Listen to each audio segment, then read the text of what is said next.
Ya, untuk kita sebagai pemula, mungkin kita harus tahu terlebih dahulu ya dana yang kita miliki itu berapa, dan dana itu bukan dana panas atau dana yang dibutuhkan dalam waktu cepat gitu ya Mas Dery ya, karena untuk berinvestasi itu dipastikan dana itu tidak digunakan dalam jangka waktu dekat seperti itu. Misalnya emang itu dana tabungan yang ingin dikeluarkan gitu, jangan dana misalnya untuk bayar semesteran atau misalnya dana untuk pembayaran apa terus kita kelolakan untuk investasi niatnya supaya mungkin duitnya bisa berkembang, itu jangan sampai ya, karena kita nggak tahu kondisi market yang akan terjadi ke depannya bagaimana seperti itu. Takutnya di saat harus pembayaran dan ternyata saham yang kita miliki itu ternyata turun, jumlah dana yang kita harus setorkan untuk pembayaran berkurang dan kita juga tidak mengalami keuntungan seperti itu. Jadi kita harus tahu terlebih dahulu dana kita itu seberapa, dan tujuan kita itu emang untuk jangka panjang dan jangka pendek atau jangka menengah itu kita bisa pastikan terlebih dahulu. Dan biasanya untuk baru atau newbie itu biasanya lebih ke reksadana, tapi juga bisa untuk ke saham gitu, nggak melulu ke reksadana. Untuk kita sebagai newbie kita bisa juga langsung terjun untuk transaksi saham, tapi sahamnya harus kita pilih gitu, jangan misalnya katanya ini saham ini akan naik gitu, jangan kita ikuti sekali-sekali gitu, karena kita nggak tahu, mungkin kata si ini dia udah belinya dari kemarin gitu dan kita hari ini baru masuk seperti itu. Jadi kita harus benar-benar tahu si saham tersebut kalau misalnya kita langsung terjun ke saham seperti itu. Jadi kita harus menganalisa sendiri sih seperti itu. Mungkin emang ada dari tim BNI Sekuritas menganalisa saham, cuman untuk meyakinkan lagi dan untuk memang cocok dengan profil kita, kita harus mengulang gitu. Jadi kita cocok nggak dan kita paham nggak dengan perusahaan tersebut seperti itu. Jadi kita emang harus mendalaminya karena kita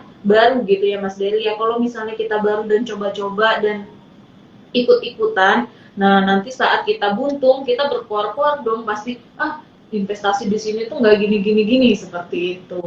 Padahal dampak dampak itu terjadi gara-gara kita yang ikut-ikutan mungkin ya, atau kita yang benar-benar belum mendalami si perusahaan yang akan kita investasikan tersebut seperti itu. Jadi kita emang harus mendalami terlebih dahulu supaya kita bisa meyakinkan diri kita bahwa ini emang bagus untuk diinvestasikan seperti itu. Oke, jadi teman-teman balik lagi ya, harus tetap paham, jangan sampai teman-teman asal-asalan, karena memang investasi saham tuh nggak bisa instan. Dan kalau misalnya tadi nanya di dollar cost averaging atau lamsam, sebenarnya memang udah ada sempat yang bahas ya di beberapa akun, kayak misalnya di Ngerti Saham sempat dibahas dollar cost averaging, orang beli salah satu saham terus-menerus selama 2 tahun dan kerasa hasilnya buat dipakai apa gitu ya. Jadi sudah mencapai tujuan keuangannya. Mungkin teman-teman gitu ya, money management akan semakin baik kalau teman-teman punya tujuannya sendiri.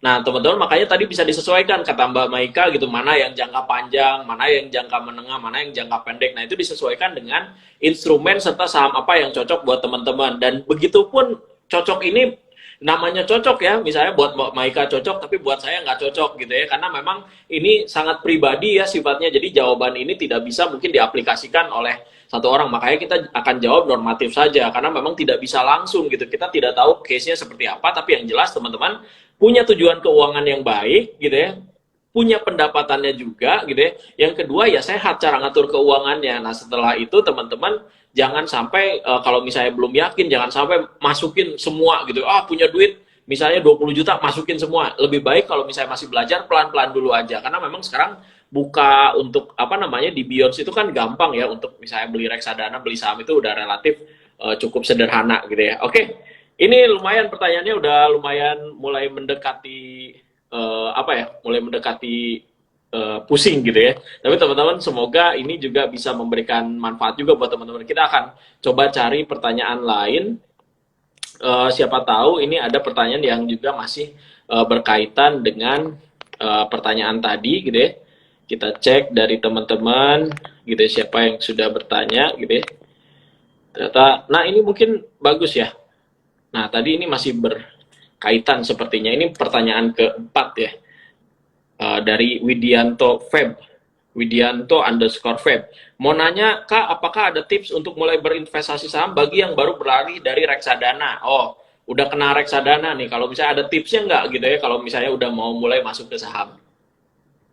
Baik, untuk tipsnya, karena tadinya udah tahu ya untuk berinvestasi di reksadana dan beralih ke saham, mungkin teman-teman juga bisa lihat ya saham apa yang akan dilakukan pembelian, karena saham itu ada kategorinya lagi, ada saham yang namanya blue chip atau liquid, ada juga saham yang mungkin second liner, ada juga yang uh, triliner gitu ya. Jadi emang ada kategorinya.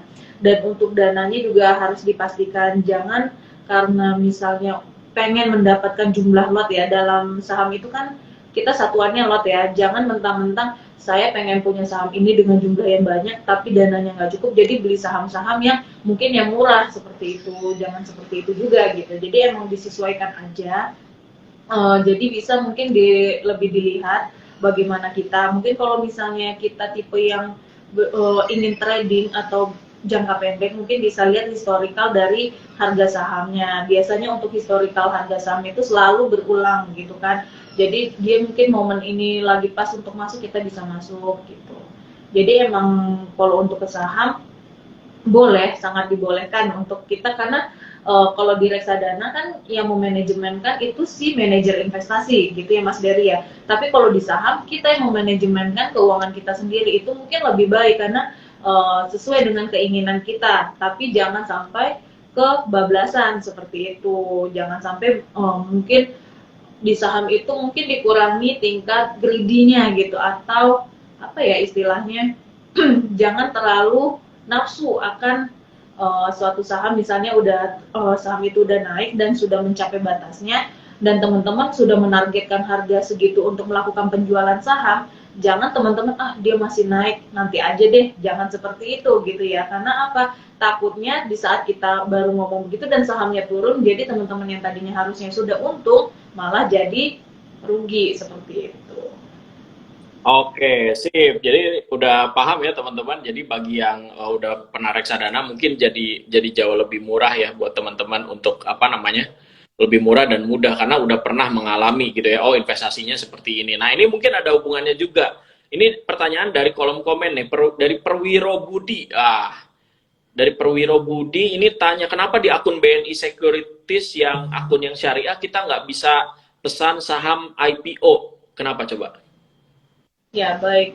Untuk di Beyond sendiri itu di akun syariah dan ada akun reguler gitu ya. Untuk akun syariah memang masih belum bisa dilakukan pembelian saham IPO, mungkin karena eh, kategori dari saham IPO sendiri belum tentu syariah, seperti itu ya Mas Dery. Dan untuk Beyond sendiri juga masih belum mengembangkan itu ya. Jadi masih dalam tahap pengembangan untuk bisa melakukan pemesanan saham IPO itu melalui akun syariah. Untuk saat ini emang hanya bisa dilakukan melalui akun reguler saja seperti itu. Oke, jadi sebenarnya bisa tapi pakai akun yang regulernya gitu ya?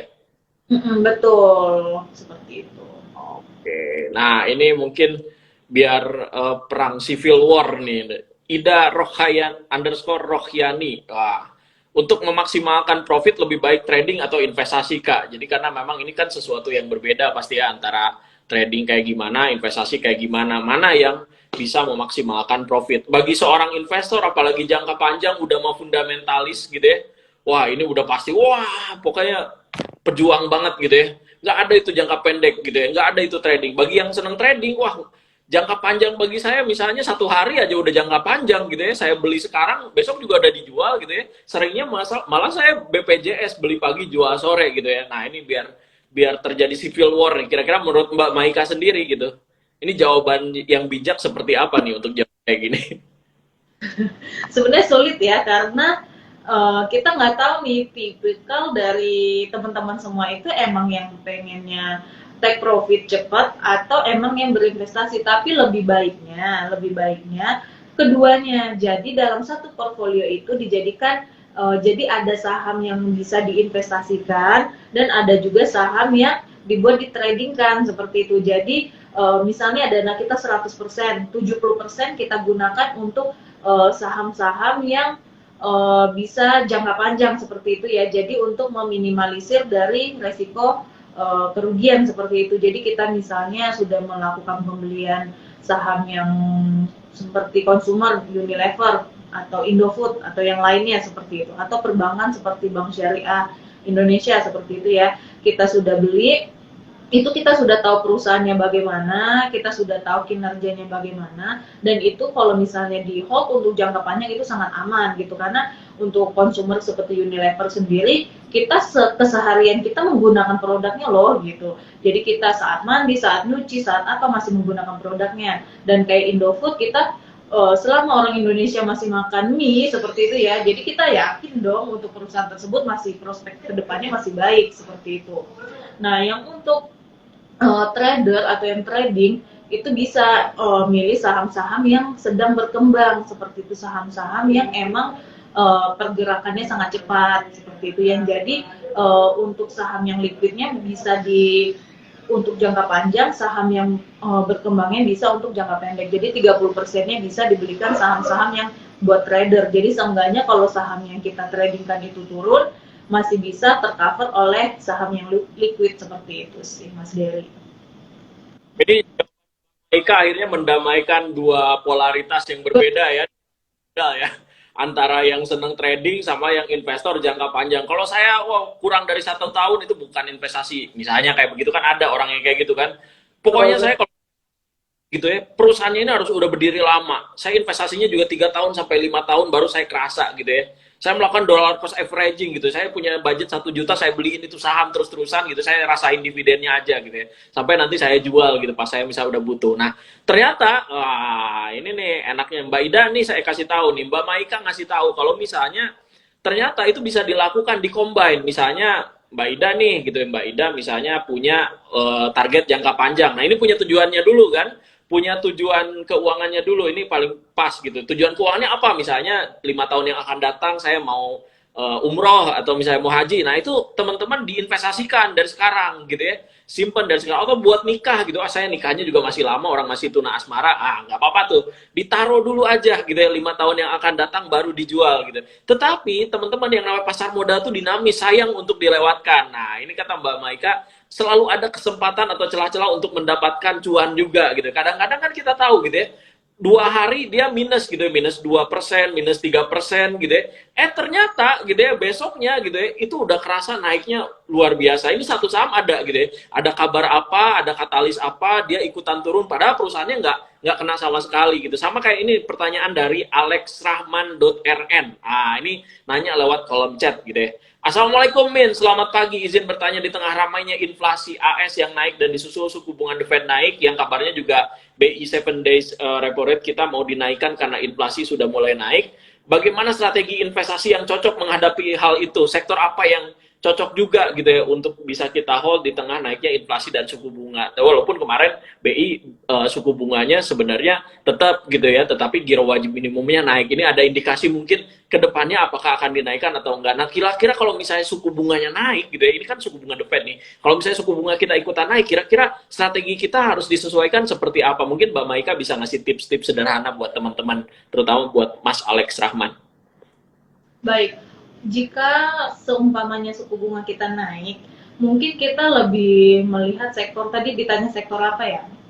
Mungkin kita bisa lihat sektor-sektor yang diuntungkan, bukan diuntungkan ya, jatuhnya yang maksudnya tidak terlalu berdampak seperti perbankan itu bisa, atau konsumer. Jadi mereka itu bisa dengan cara menaikkan harga karena mereka mempunyai atau perusahaan yang sudah besar gitu ya. Jadi emang dia bisa menaikkan harga.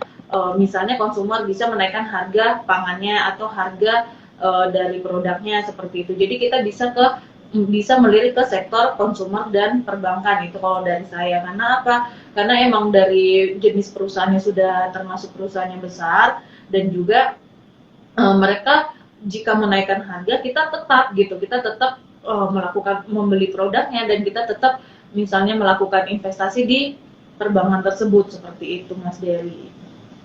Oke, kan sebenarnya sektor pasar modal kan banyak gitu ya. Mungkin yang paling kena duluan di sektor perbankan. Nah, teman-teman boleh mungkin cari sektor yang lain. Mungkin di syariah banyak juga sektor retail gitu. Jadi teman-teman bisa coba intip-intip sektor retail yang bagus apa. Karena sekarang kan ekonomi kembali normal dan teman-teman bisa mungkin gitu ya mendapat kesempatan untuk dapetin saham yang cocok buat teman-teman gitu ya.